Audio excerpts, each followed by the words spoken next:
protektado ko ang pulis pag nagtrabaho in the fulfillment of duty. Pero alam nila, ang mga pulis na pumasok ng kidnapping, alam nila yung pulis nila, pinatay ko. Thank you, Mr. President. Ako po may tanong din.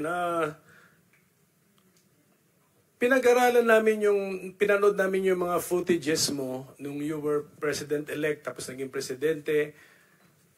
Meron kayong sinasabing ang reward, iba-iba nga yung amounts, tapos sasabihin nyo parang may encouragement na patayin ng mga kriminal, pero dudugtungan nyo parati sa dulo ng lalo na kung nalagay sa peligro yung buhay ninyo. Okay. So, ito lang po yung tanong ko.